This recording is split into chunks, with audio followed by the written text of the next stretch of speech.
वर्तमान में हम सभी मानवों के बीच में गुरु शिष्य की बात हो रही है और सभी हम मानव बातें करते हैं कि गुरु धारण करना चाहिए। गुरु धारण किए बिना कोई ज्ञान उपलब्ध नहीं होता है। ऐसी चारों तरफ हम सभी मानवों के बीच में बातचीत चलती रहती है। बहुत समय से शास्त्रों में भी ऐसा ही कुछ कहा गया है, लेकिन मेरा तो मानना यही है, क्या गुरु धारण करने से आपो आप ज्ञान हो जाता है? क्या गुरु धारण करने से मुक्ति मिल जाती है? क्या गुरु धारण करने से हमारा मोक्ष हो जाता है? ये सभी बहुत सवाल हमारे सामने खड़े हैं, लेकिन हम वो सवालों के पीछे कोई मनन मंथन तो कभी करते नहीं है, सिर्फ बातें करते हैं कि गुरु धारण करने से ऐसा हो जाता है, गुरु धारण करने से ऐसा हो जाता है। लेकिन मेरी दृष्टि से तो जो समर्थ गुरु होता है, जो निज मार्गी गुरु होता है, जो निज पथ पर चलने वाला गुरु होता है, वो तो कभी किसी को शिष्य मानेगा ही नहीं, कभी कभी वो उनका सेवक मानेगा ही नहीं, कभी वो किसी को भी शिष्य बनाएगा ही नहीं। क्योंकि समर्थ गुरु वो जानते हैं,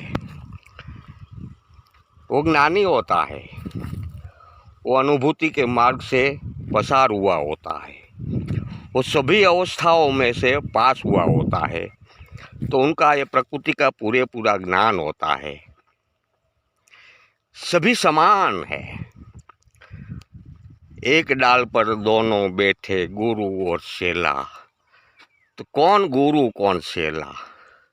वो तो यही मानते हैं कि कोई गुरु नहीं है इस जगत में और कोई शिष्य नहीं है इस जगत में, सभी समान है। तो सभी समान है तो फिर तफावत कितना है सभी के बीच में?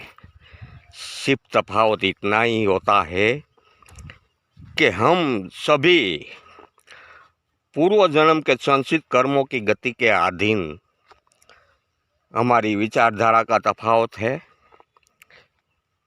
और कर्म की गति के भोगोटा का तफावत है। बस दोनों के बीच में इतना ही तफावत होता है। ऐसा समर्थ गुरु को ज्ञान होता है खुद की अनुभूति के मार्फत से। तो कैसे किसी को शिष्य बनाएंगे, वो कैसे किसी को शिष्य मानेंगे? समर्थ गुरु कभी किसी को शिष्य मानता ही नहीं है, वो सभी में समानता देखते हैं।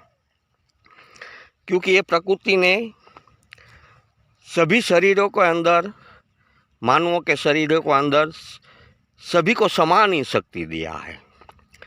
देखने की शक्ति देखो सभी के समान है, सुनने की शक्ति देखो सभी को समान है, बोलने की शक्ति देखो सभी के समान है, विचारधारा की विचार करने की शक्ति देखो सभी में समानता है। तो किस तरीके का वो ऊंचाई नीचाई का आंकलन किया जावे?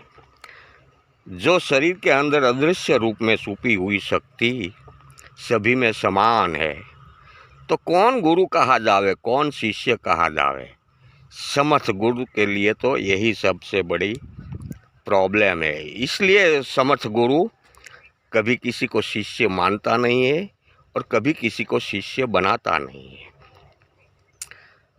सिर्फ शिष्य बनाने वाला और गुरु बनने वाला बिजनेसमैन जरूर हो सकता है,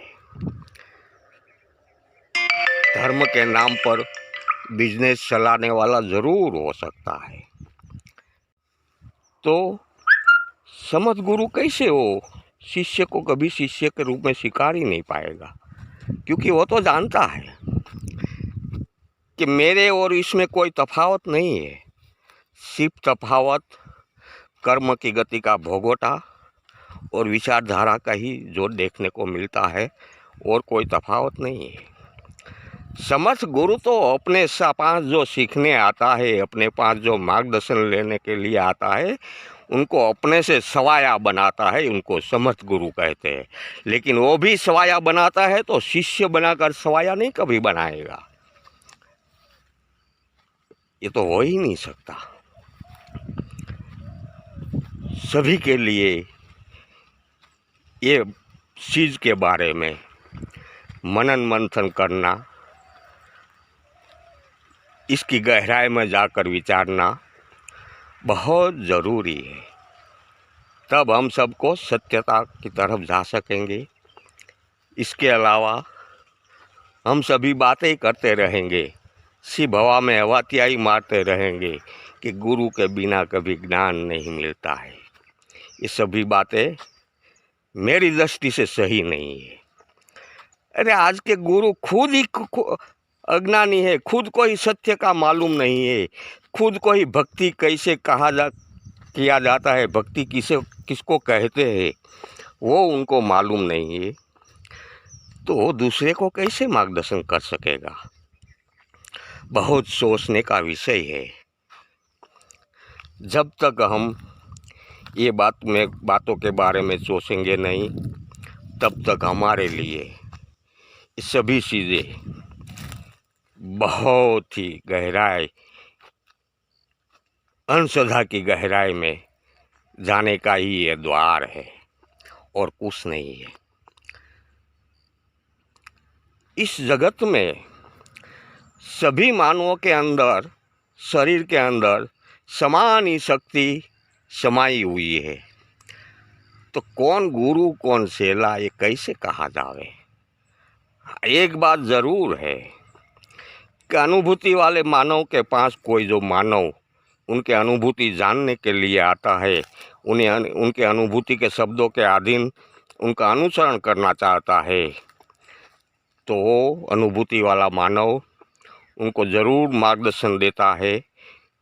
जो जो अवस्था में वो पास हुआ है, वो अवस्था का वो ज़रूर मार्गदर्शन करवाता है, वो अवस्था को ज़रूर वर्णन करता है उसके सामने, ताकि आने वाला जानकारी लेने वाला मानव सही अर्थ पर, सही राह पर, निज पथ पर चल सके, अनुभूति के शब्दों के अधीन। यही अनुभूति वाले मानव की कर्तव्य होता है, यही अनुभूति वाले मानव का धर्म होता है, यही अनुभूति वाले मानव का फर्ज होता है। यही सबसे बड़ा दायित्व योगी का है। जो योगी कभी किसी को शिष्य मानता ही नहीं है। सही रीति से जो कोई योगी होगा, प्रैक्टिकली योगी होगा, वो कभी किसी को शिष्य के रूप में स्वीकारेगा भी नहीं और शिष्य मानेगा भी नहीं।